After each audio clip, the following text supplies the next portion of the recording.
प्रणाम साधकों।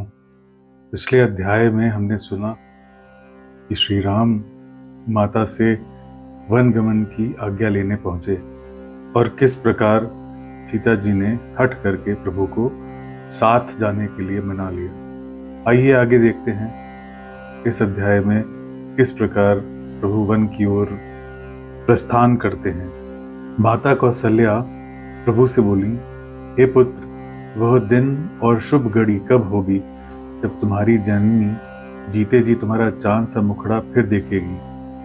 हे तात, वत्स कहकर, लाल कहकर, रघुपति कहकर, रघुवर कहकर मैं फिर कब तुम्हें बुलाकर हृदय से लगाऊंगी और हर्षित होकर तुम्हारे अंगों को देखूंगी। यह देखकर कि माता स्नेह के मारे अधीर हो गई हैं और इतनी अधिक व्याकुल हैं कि मुंह से वचन नहीं निकलता, श्री राम ने अनेक प्रकार से उन्हें समझाया।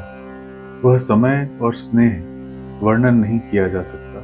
तब जानकी जी सास के पांव लगी और बोली, हे माता, मैं बड़ी ही अभागिनी हूँ। आपकी सेवा करने के समय देव ने मुझे वनवास दे दिया, मेरा मनोरथ सफल न किया। आप शोभ का त्याग कर दें, परंतु कृपा न छोड़िएगा। कर्म की गति कठिन है, मुझे भी कुछ दोष नहीं है। सीता जी के वचन सुनकर सास व्याकुल हो गई।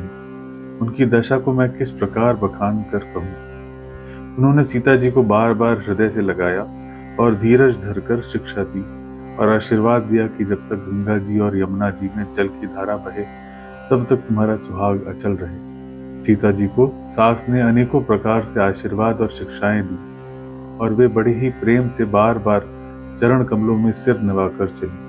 जब लक्ष्मण जी ने यह समाचार पाए तब वे व्याकुल होकर उदास मुंह उठकर दौड़े।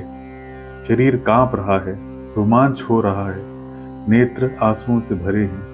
प्रेम से अत्यंत अधीर होकर उन्होंने श्री राम के चरण पकड़ लिए। वे कुछ कह नहीं सकते, खड़े खड़े देख रहे हैं। ऐसे दीन हो रहे हैं मानो जल से निकाले जाने पर मछली दीन हो रही हो। हृदय में यह सोच है कि हे विधाता, क्या होने वाला है? क्या हमारा सब सुख और पुण्य पूरा हो गया? मुझे श्री राम क्या कहेंगे? घर पर रखेंगे या साथ ले चलेंगे?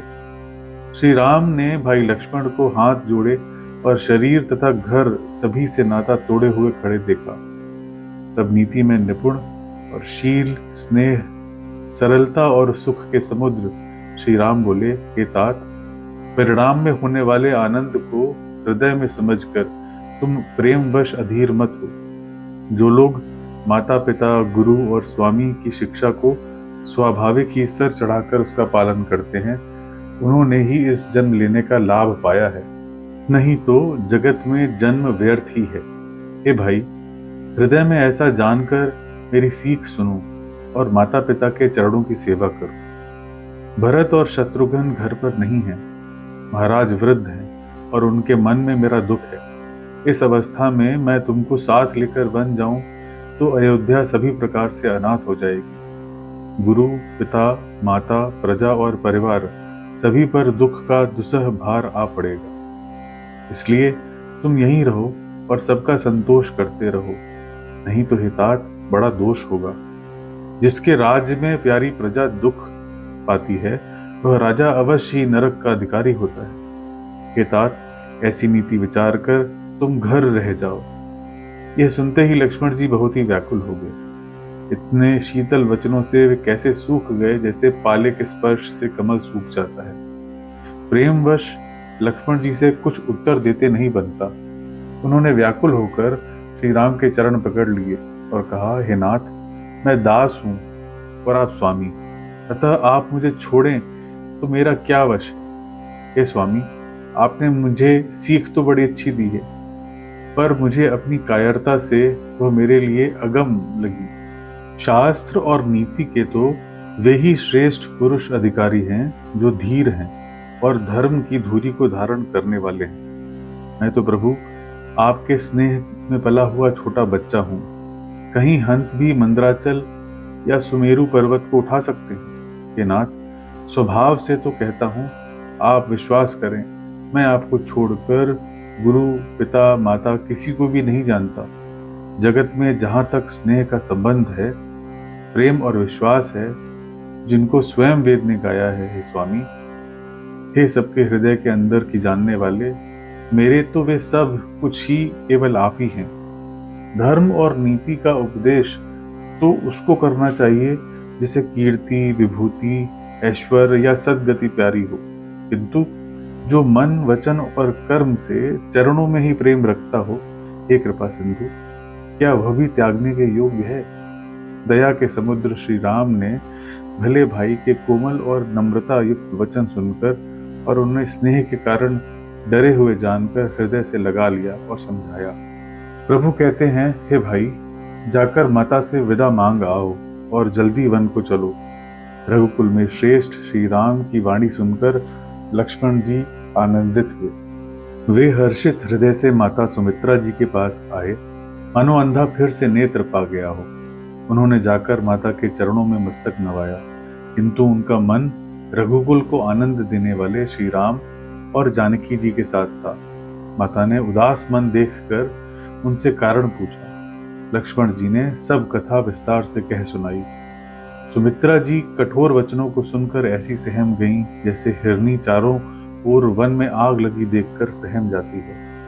लक्ष्मण ने देखा कि अब अनर्थ हो जाएगा, ये स्नेहवश काम बिगाड़ देंगी, इसलिए वे विदा मांगते हुए डर के मारे सकुचाते हैं और मन ही मन सोचते हैं कि हे विधाता, माता साथ जाने को कहेंगी या नहीं। सुमित्रा जी ने श्री राम और सीता के रूप, सुंदर शील और स्वभाव को समझकर और उन पर राजा का प्रेम देखकर अपना सिर धुना और कहा कि पापिनी कैकेयी ने बुरी घात लगाई, परंतु कुसमय जानकर धैर्य धारण किया और स्वभाव से ही हित चाहने वाली सुमित्रा जी कोमल वाणी से बोली, हे तात, जानकी ही तुम्हारी माता है और सब प्रकार से स्नेह करने वाले श्री राम तुम्हारे पिता।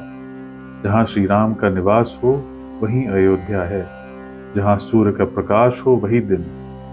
यदि निश्चय ही सीता राम वन को जाते हैं तो अयोध्या में तुम्हारा कुछ भी काम नहीं है। गुरु, पिता, माता, भाई, देवता और स्वामी, इन सब की सेवा प्राणों के समान करनी चाहिए।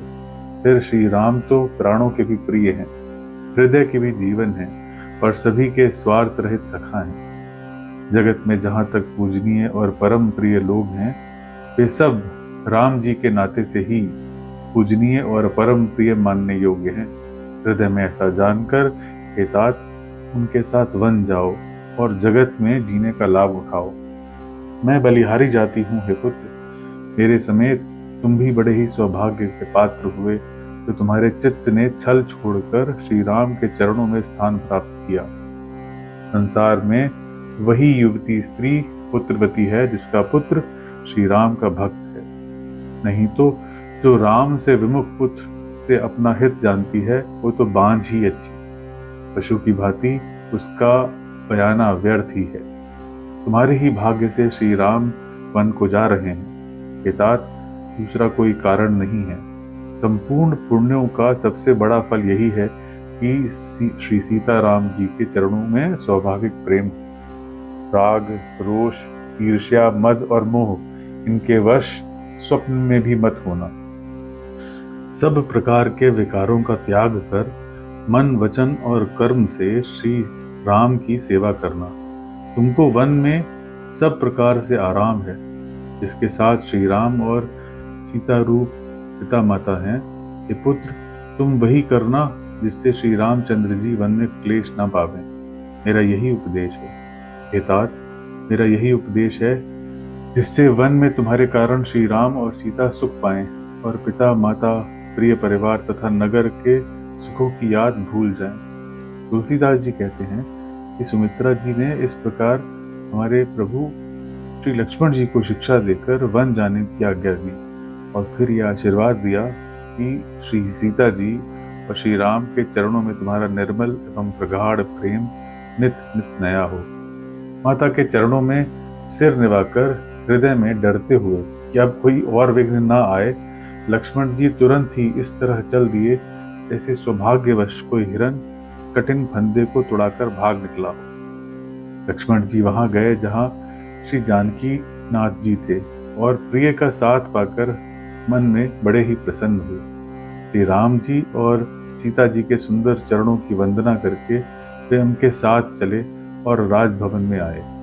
नगर के स्त्री पुरुष आपस में कह रहे हैं कि विधाता ने खूब बनाकर बात बिगाड़ी। उनके शरीर दुबले, मन दुखी और मुख उदास हो रहे हैं। तो ऐसे व्याकुल हैं जैसे शहद छिन जाने के कारण शहद की मक्खियां व्याकुल हों। सब हाथ मल रहे हैं और सिर धुनकर पछता रहे हैं। मानो बिना पंख के पक्षी व्याकुल हो रहे हैं। राजद्वार पर बड़ी भीड़ हो रही है। अपार विषाद का वर्णन नहीं किया जा सकता। श्री रामचंद्र जी पधारे हैं, यह प्रिय वचन कहकर मंत्री ने राजा को उठाकर बैठाया। सीता सहित दोनों पुत्रों को देखकर राजा बहुत व्याकुल हुए। सीता सहित दोनों सुंदर पुत्रों को देख देख कर राजा अकुलाते हैं और स्नेहवश बारंबार उन्हें हृदय से लगा लेते हैं।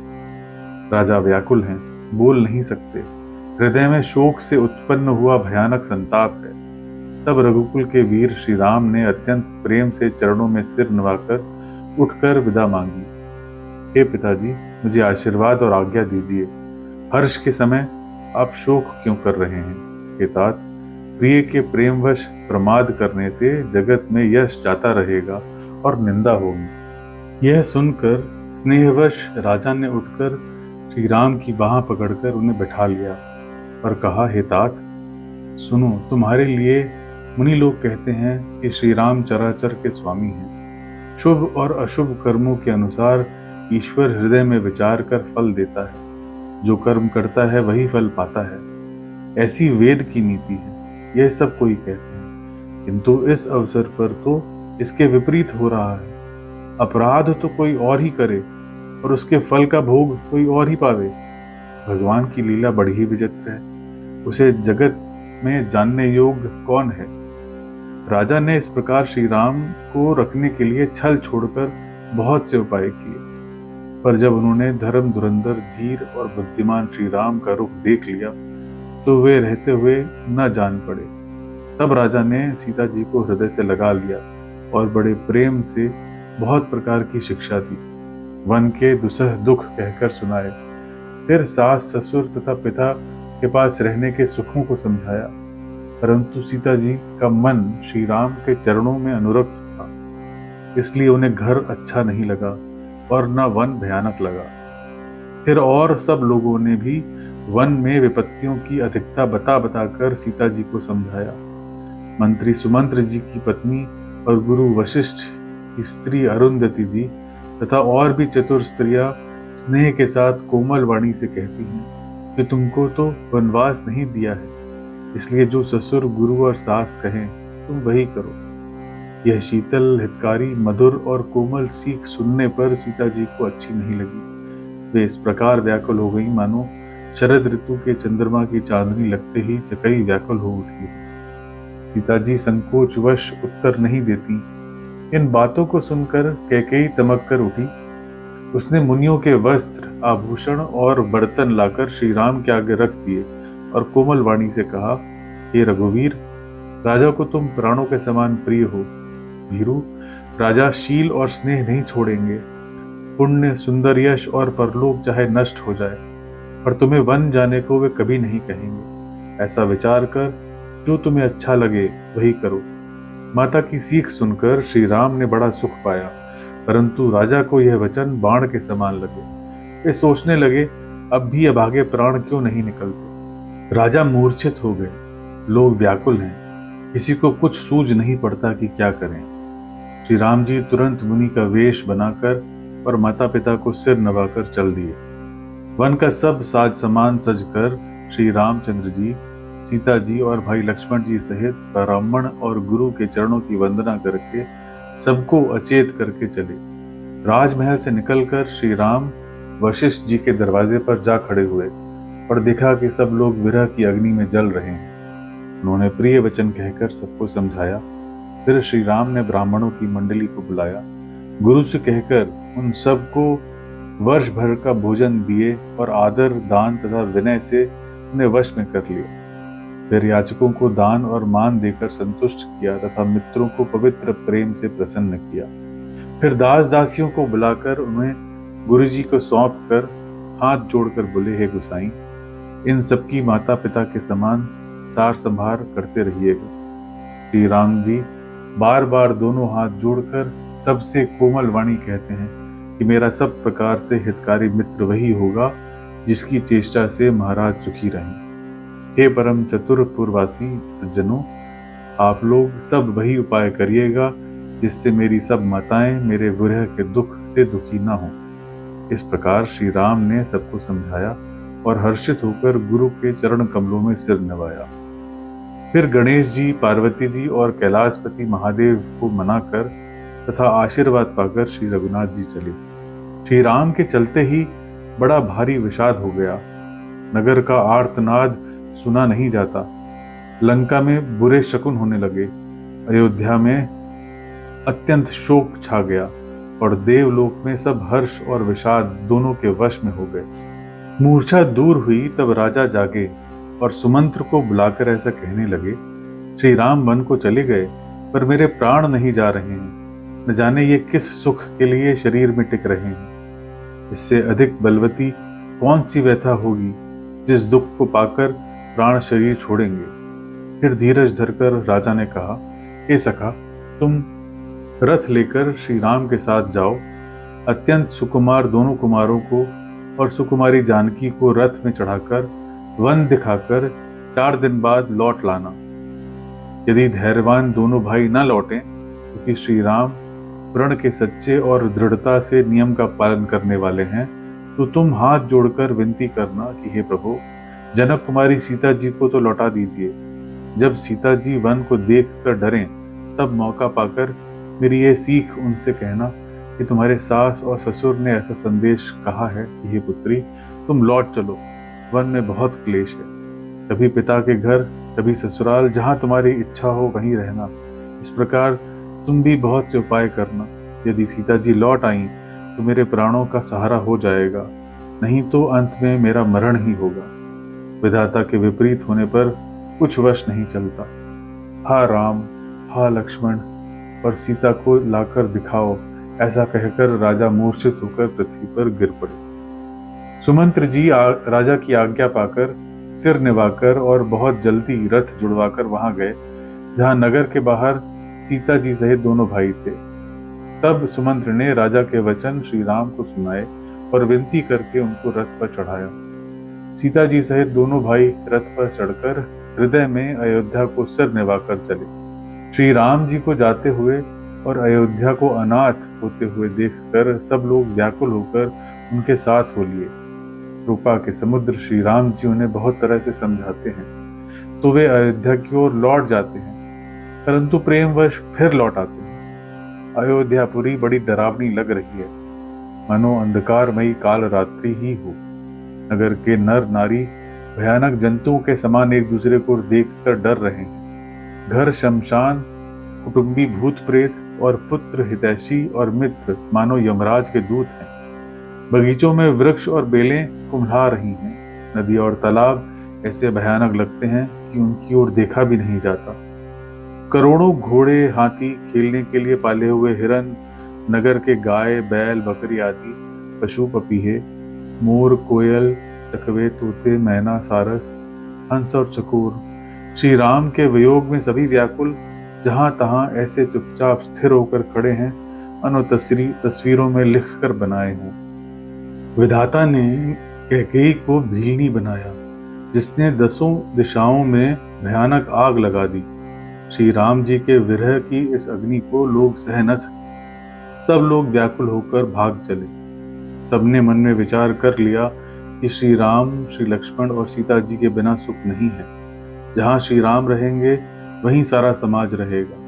श्री राम के बिना अयोध्या में हम लोगों का कुछ काम नहीं। ऐसा विचार दृढ़ करके देवताओं को भी दुर्लभ सुखों से पूर्ण घरों को छोड़कर सब श्री राम के साथ चल पड़े।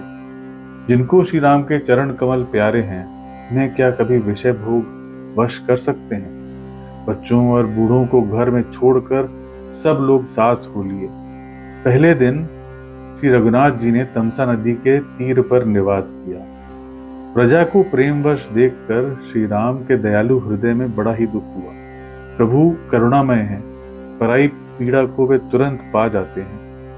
प्रेम युक्त कोमल और सुंदर वचन कहकर श्री राम ने बहुत प्रकार से लोगों को समझाया और बहुतेरे धर्म संबंधी उपदेश दिए, परंतु प्रेमवश लोग लौटाए नहीं लौटते, शील और स्नेह छोड़ा नहीं जाता। श्री रघुनाथ जी असमंजस के अधीन हो गए। शोक और परिश्रम के मारे लोग सो गए और कुछ देवताओं की माया से भी उनकी बुद्धि मोहित हो गई। जब दोपहर रात बीत गई तब श्री राम ने प्रेम पूर्वक मंत्री सुमंत्र से कहा कि तात, रथ के खोज मारकर रथ को हाँकिए और किसी उपाय से बात नहीं बनेगी। शंकर जी के चरणों में सिर निभाकर श्री राम जी, लक्ष्मण जी और सीता जी रथ पर सवार हुए। मंत्री ने तुरंत ही रथ को इधर उधर खोज छिपाकर चला दिया। सवेरा होते ही सब लोग जागे तो बड़ा शोर मचा कि श्री राम जी चले गए, कहीं रथ का खोज नहीं पाते। सब हा राम पुकारते हुए चारों ओर दौड़े, मानो समुद्र में जहाज डूब गया हो, जिससे व्यापारियों का समुदाय बहुत ही व्याकुल हो उठा हो। वे एक दूसरे को उपदेश देते हैं कि श्री राम ने हम लोगों को क्लेश होगा यह जानकर छोड़ दिया है। वे लोग अपनी निंदा करते हैं और मछलियों की सराहना करते हैं, कहते हैं श्री राम के बिना हमारे जीने को धिक्कार है। विधाता ने यदि प्यारे का वियोग ही रचा तो फिर उसने मांगने पर मृत्यु क्यों नहीं दी। इस प्रकार बहुत प्रकार से प्रलाप करते हुए वे संताप से भरे हुए अयोध्या में वापस आए। उन लोगों के विषम वियोग की दशा का वर्णन नहीं किया जा सकता। 14 साल की अवधि की आशा से ही वे प्राणों को रखे हैं। सब स्त्री पुरुष श्री राम के दर्शन के लिए नियम और व्रत करने लगे और ऐसे दुखी हो गए जैसे चकवा चकवी और कमल सूर्य के बिना दीन हो जाते हैं। सीता जी और मंत्री सहित दोनों भाई श्रृंगवेरपुर जा पहुंचे। वहां गंगा जी को देखकर श्री राम जी रथ से उतर पड़े और बड़े हर्ष के साथ उन्होंने दंडवत किया। लक्ष्मण जी, सुमंत्र और सीता जी ने भी प्रणाम किया। सबके साथ श्री राम ने सुख पाया। गंगा जी समस्त आनंद मंगलों की मूल हैं। वे सब सुखों की करने वाली और सब पीड़ाओं को हरने वाली हैं। अनेक कथा प्रसंग कहते हुए श्री राम जी गंगा जी की तरंगों को देख रहे हैं। उन्होंने मंत्री को, छोटे भाई लक्ष्मण जी को और प्रिया सीता जी को देव नदी गंगा जी की बड़ी महिमा सुनाई। इसके बाद सबने स्नान किया, जिससे मार्ग का सारा श्रम दूर हो गया और पवित्र जल पीते ही मन प्रसन्न हो गया। जिनके स्मरण मात्र से महान श्रम मिट जाता है, उनको श्रम होना यह केवल लौकिक व्यवहार है। सूर्य कुल के ध्वजारूप भगवान श्री राम मनुष्यों जैसे चरित्र कर रहे हैं, जो संसार रूपी समुद्र को पार उतरने के लिए पुल के समान है। जब निषाद राज गुह ने यह खबर पाई, तब आनंदित होकर उसने अपने प्रियजनों और भाई बंधुओं को बुला लिया और भेंट देने के लिए फल मूल लेकर उन्हें भारों में भरकर मिलने के लिए चला। उसके हृदय में हर्ष का पार नहीं था। दंडवत करके भेंट सामने रखकर वो अत्यंत प्रेम से प्रभु को देखने लगा। श्री राम ने स्वाभाविक स्नेह के वश होकर उसे अपने पास बिठाकर कुशल पूछी। निषाद राज बोला, हे नाथ, आपके चरण कमलों के दर्शन से ही कुशल है। आज मैं भाग्यवान पुरुषों की गिनती में आ गया। हे देव, ये पृथ्वी, धन और घर सब आपका है। मैं तो परिवार सहित आपका नीच सेवक हूँ। अब कृपा करके श्रृंगवेरपुर में पधारिए और इस दास की प्रतिष्ठा बढ़ाइए, जिससे सब लोग मेरे भाग्य की बड़ाई करें। श्री राम ने कहा, हे सुजान, तुमने जो कुछ कहा वह सब सत्य है, परंतु पिताजी ने मुझको कुछ और ही आज्ञा दी है। उनकी आज्ञा अनुसार मुझे 14 वर्ष तक मुनियों का व्रत और वेश धारण कर और मुनियों के योग्य आहार करते हुए वन में ही बसना है। गांव के भीतर निवास करना उचित नहीं है। यह सुनकर गुह को बड़ा दुख हुआ। श्री राम, लक्ष्मण और सीता जी के रूप को देखकर गांव के स्त्री पुरुष प्रेम के साथ चर्चा करते हैं। कोई कहती है, हे सखी, कहो तो वे माता पिता कैसे, जिन्होंने ऐसे सुंदर सुकुमार बालकों को वन में भेज दिया। कोई एक कहते हैं, राजा ने अच्छा ही किया, इसी बहाने हमें भी ब्रह्मा ने नेत्रों का लाभ दिया। तब निषाद राज ने हृदय में अनुमान किया तो अशोक के पेड़ को मनोहर समझा उसने श्री राम को ले जाकर वह स्थान दिखाया। श्री राम ने देखकर कहा कि यह सब प्रकार से सुंदर है। पुरवासी लोग जो हार करके अपने अपने घर लौट गए और श्री राम जी संध्या करने पधारे। गुह ने इस बीच कुश और कोमल पत्तों की कोमल और सुंदर साथरी सजाकर बिछा दी और पवित्र मीठे और कोमल देख देख कर दोनों में भरकर फल मूल और पानी रख दिया। सीता जी, सुमंत्र जी और भाई लक्ष्मण जी सहित कंद मूल फल खाकर रघुकुल मणि श्री राम लेट गए। भाई लक्ष्मण जी उनके पैर दबाने लगे। फिर प्रभु श्री राम को सोते जानकर लक्ष्मण जी उठे और कोमल वाणी से मंत्री सुमंत्र को सोने के लिए कहकर वहां से कुछ दूर पर धनुष बाण सजकर वीरासन में बैठकर जागने लगे। गुह ने विश्वास पात्र पहरेदारों को बुलाकर अत्यंत प्रेम से जगह जगह नियुक्त कर दिया और आप कमर में तरकस बांधकर तथा धनुष पर बाण चढ़ाकर लक्ष्मण जी के पास जा बैठा।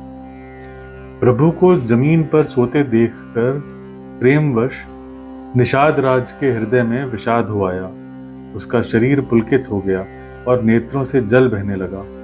वह प्रेम सहित लक्ष्मण जी से बोला, महाराज दशरथ का महल तो स्वभाव से ही सुंदर है।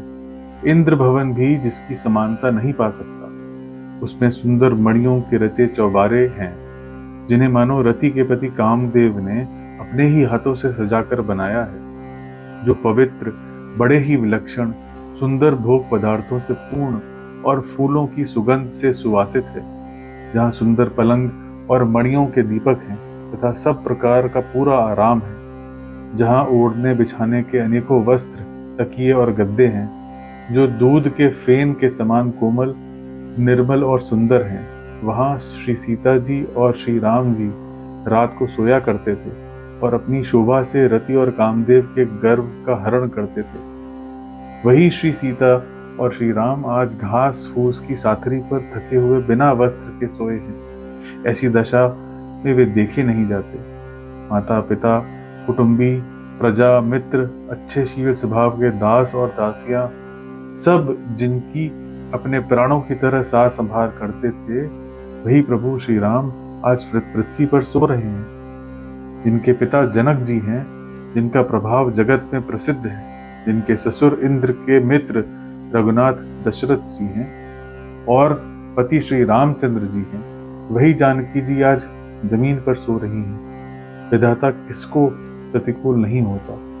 सीता जी और श्री राम जी क्या वन के योग्य हैं? लोग सच कहते हैं कि कर्म ही प्रधान है। कैकेयी राज की लड़की नीच बुद्धि कैकेयी ने बड़ी ही कुटिलता की, जिसने रघुनंदन श्री राम को और जानकी जी को सुख के समय दुख दिया। वह सूर्य कुल रूपी वृक्ष के लिए कुल्हाड़ी हो गई। उस कुबुद्धि ने संपूर्ण विश्व को दुखी कर दिया। श्री राम सीता को जमीन पर सोते हुए देखकर निषाद को बड़ा दुख हुआ। तब लक्ष्मण जी ज्ञान, वैराग्य और भक्ति के रस से सनी हुई मीठी और कोमल वाणी बोले, हे भाई, कोई किसी को सुख दुख देने वाला नहीं है। सब अपने ही किए हुए कर्मों का फल भोगते हैं। संयोग, वियोग, भले बुरे भोग, शत्रु, मित्र और उदासीन, ये सभी भ्रम के फंदे हैं।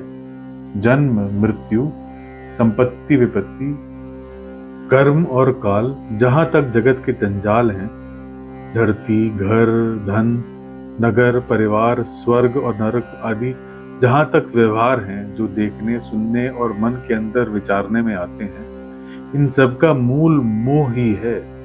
परमार्थतः ये नहीं है। जैसे स्वप्न में राजा भिखारी हो जाए या कंगाल स्वर्ग का स्वामी इंद्र हो जाए, तो जागने पर लाभ या हानि कुछ भी नहीं। वैसे ही इस दृश्य प्रपंच को हृदय से देखना चाहिए। ऐसा विचार कर क्रोध नहीं करना चाहिए और न किसी को व्यर्थ दोष ही देना चाहिए। सब लोग मोह रूपी रात्रि में सोने वाले हैं और सोते हुए उन्हें अनेकों प्रकार के स्वप्न दिखाई देते हैं। इस जगत रूपी रात्रि में योगी लोग जागते हैं, जो परमार्थी हैं और प्रपंच से छूटे हुए हैं। जगत में जीव को जागा हुआ तभी जानना चाहिए जब संपूर्ण भोग विलासों से वैराग्य हो जाए। विवेक होने पर मोह रूपी भ्रम भाग जाता है। तब अज्ञान का नाश होने पर श्री राम के चरणों में प्रेम होता है। हे सखा, मन वचन और कर्म से श्री राम के चरणों में प्रेम होना यही सर्वश्रेष्ठ परमार्थ है। श्री राम जी परमार्थ स्वरूप परम ब्रह्म हैं।